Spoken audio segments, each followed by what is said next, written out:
क्या है? आनुवंशिक रूप से रूपांतरित फसल, या इसको शॉर्ट में कहते हैं जीएम क्रॉप, या इसका फुल फॉर्म देखें तो क्या हो जाएगा? Genetically modified crop.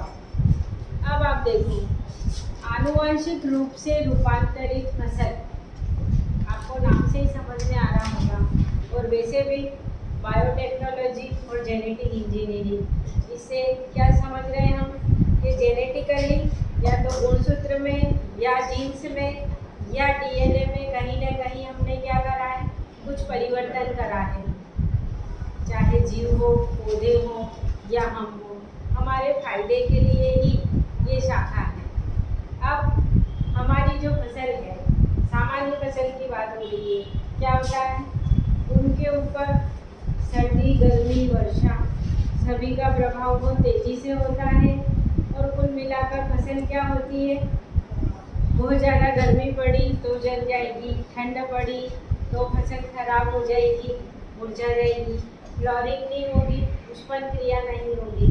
और कुल मिलाकर यदि फसल खत्म हो गई तो कोई उत्पादन नहीं होगा, तो किसान भी पिछड़ेगा और उसी के साथ हमारा देश भी पीछे हो जाएगा। तो वैज्ञानिकों ने इन सब परेशानियों को देखते हुए फसल के ऊपर मौसम का प्रभाव, इसके अलावा फसल के अंदर कई प्रकार की बीमारियां उत्पन्न हो जाती है, तो भी फसल की गुणवत्ता भी प्रभावित होती है और उत्पादन भी प्रभावित होता है। इसके अलावा रोगों के प्रति उनमें प्राकृतिक रूप से ही क्या आ जाए? प्रतिरोधकता उत्पन्न हो जाए। जो अनाज, खाद्यान्न की जो गुणवत्ता पहले कम थी, तो वो उससे भी क्या हो जाए? और अच्छी। ऐसे माना पहले अच्छी थी, लेकिन हम चाहेंगे कि और अच्छी हो जाए। तो इन सभी फायदों को देखते हुए वैज्ञानिकों ने क्या करा? जो सामान्य फसली पौधे थे, उन सामान्य फसली पौधों के अंदर कुछ विशेष प्रकार के जीन प्रविष्ट कराए, या उनके अंदर कुछ खराब जीन मौजूद थे तो उन जीनों को बाहर निकाला, उनके अंदर रोग प्रतिरोधकता वाले जीन इंसर्ट किए। कल हमने बात करी थी कि जंगली प्रजातियों के अंदर कुछ अच्छे जीन्स पाए जाते हैं, तो उन जीन्स को खाद्यान्न वाली फसलों, फसली पौधों के अंदर प्रविष्ट कराया जाए, तो कुल मिलाकर किसान का क्या होगा? फायदा ही होगा और फसल उत्पादन बढ़िया होगा, अधिक पैदावार होगी, गुणवत्ता भी अधिक होगी। तो इसके लिए जो फसल आनुवंशिक रूप से उसमें परिवर्तन किए गए, तो जो फसल मिली हमें वो क्या कहलाई?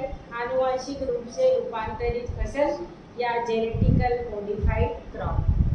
कोई दिक्कत इसमें? अब देखो यहाँ डेफिनेशन लिखी हुई है कि फसल की गुणवत्ता, रोग प्रतिरोधकता, अनुकूलन क्षमता। मतलब कभी मौसम बदल भी गया तो पौधों के अंदर क्या होगा? उस विपरीत परिस्थिति के अनुसार स्वयं को परिवर्तित करने की क्षमता आ जाएगी। और ये तीनों क्षमता बढ़ाने के लिए उनके अंदर वांछित यानी जो हम अच्छा गुण उत्पन्न करना चाह रहे हैं, उस वांछित जीन को प्रविष्ट कराए जाते हैं। इससे क्या होता है? इस प्रकार जो हमें अच्छी गुणवत्ता वाली नए गुणों युक्त फसल जो प्राप्त होती है, वो क्या कहलाती है? जीएम फसल कहलाती है, या उसका एक और नाम क्या है? ट्रांसजेनिक। हमने उसमें परिवर्तन करा, ठीक है, ट्रांसफर करा है कुछ। अब इन फसल के गुण क्या क्या होंगे? अभी चर्चा करी हमने कि इन फसल में प्रतिजैविकों के प्रति या विभिन्न रोगों के प्रति क्या आ जाती है? प्रतिरोधकता उत्पन्न हो जाती है। फिर लिखा, इनमें विशेष प्रकार के प्रोटीन उत्पन्न हो जाते हैं। इन प्रोटीनों को क्या कहते हैं? ग्राई प्रोटीन। और ये ग्राई प्रोटीनों में क्या होती है? कीटों के प्रति प्रतिरोधकता होती है। अभी ग्राई प्रोटीन क्या होता है? अभी याद दिलाना, चैप्टर खत्म हो उससे पहले। ये करता क्या है? कीटों के अंदर जाके, ठीक। फिर अगला गुण लिखा है इनमें कुछ ऐसे एंजाइम उत्पन्न हो जाते हैं इन फसलों के अंदर, जो जैव तकनीकी में एक जीन ट्रांसफर, एक पौधे से दूसरे पौधे में ट्रांसफर करने में क्या मिलती है? उन एंजाइमों की सहायता से हमको सहायता मिलती है। तो ये होते हैं जीएम फसलों के महत्वपूर्ण गुण।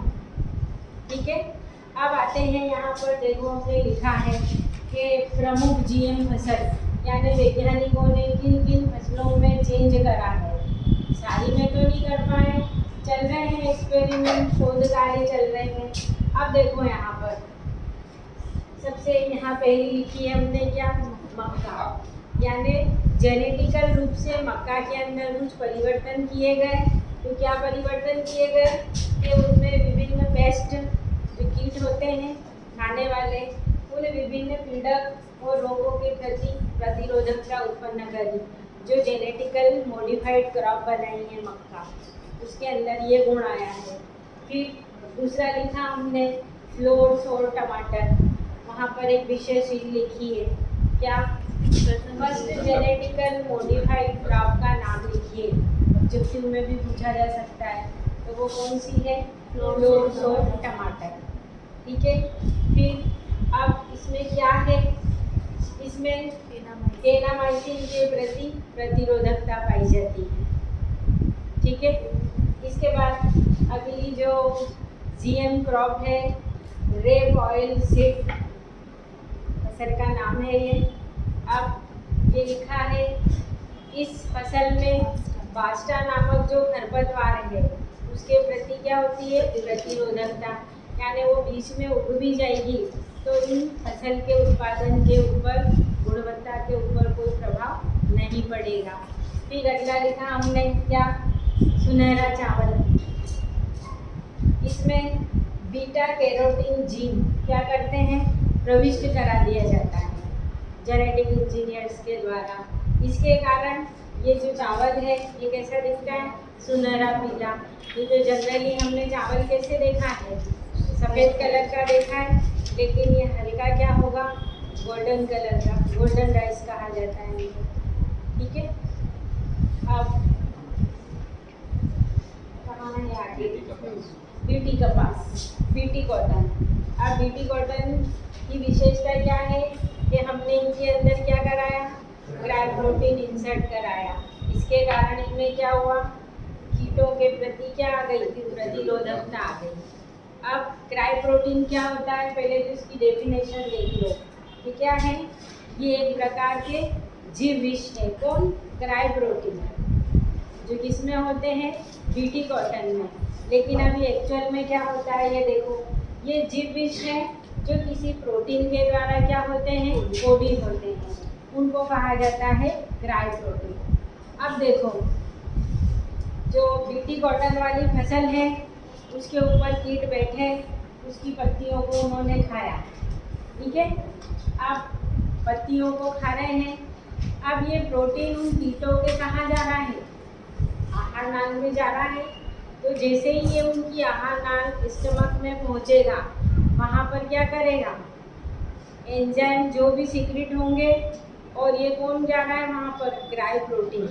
ये क्राई प्रोटीन वहाँ जाकर क्या बना देगा, एक प्रकार का पॉइजन बना देगा, विष बना देगा, जिसके कारण कीट क्या होंगे, अपने आप ही खत्म हो गए।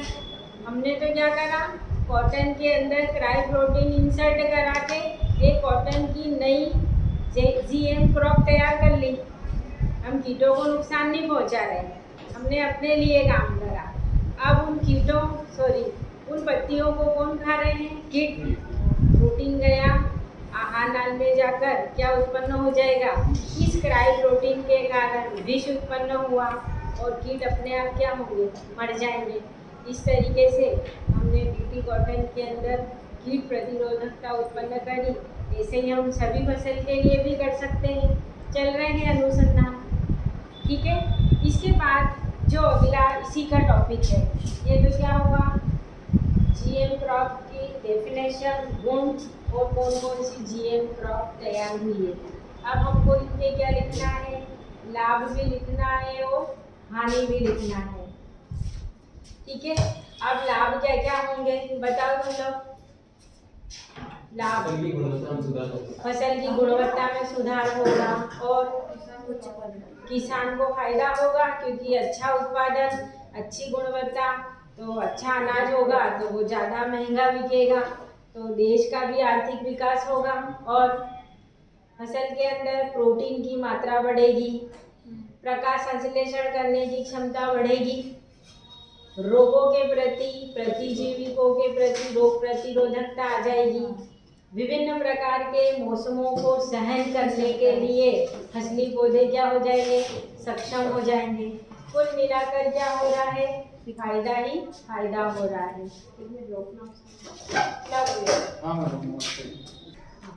वो फायदा क्या होगा कि इन फसलों के ऊपर पीड़कों का और रासायनिक कीटनाशकों के कारण भी फसल में क्या होता है, नुकसान हो जाता है। तो इन फसल के ऊपर इनका भी कोई प्रभाव नहीं होगा। और फर्स्ट के इनके जो उत्पाद रहते हैं, जो बाद में जैसे हमने फसल अलग कर ली तो कृषि अवशिष्ट जो कहलाता है, उस फसल का अवशिष्ट ये खेत में पड़ा भी रह जाएगा तो क्या होगा, खेत की उर्वरा क्षमता को कोई भी नुकसान नहीं होगा और फायदा ही पहुंचाएगा। ये तो हुए जीएम क्रॉप के लाभ। लेकिन हर चीज के क्या होते हैं, दो पहलू होते हैं, हानियां भी होगी। तो ये हानियां मैंने यहाँ लिखी है शॉर्ट में कि जीएम क्रॉप में जो होगी उनमें बीजों का उत्पादन नहीं होगा।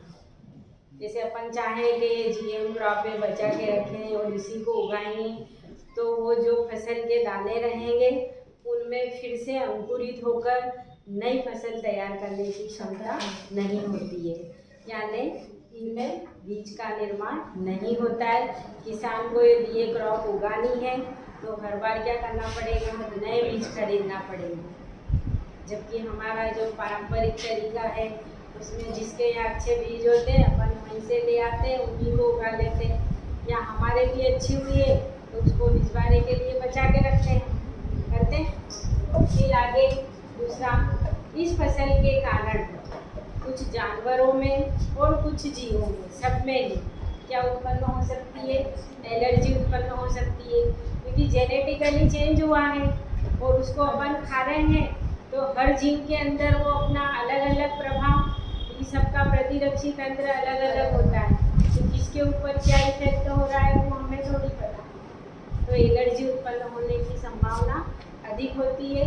और फिर अगला ड्रॉबैक सबसे बड़ा, ये विधि क्या होती है, महंगी होती है। और महंगी हो रही है और हमारे किसान के पास इतना पैसा थोड़ी कि वो उसमें लगा देगा, ठीक है। ये इसके 3 ड्रॉबैक हैं और बाकी फायदे हैं।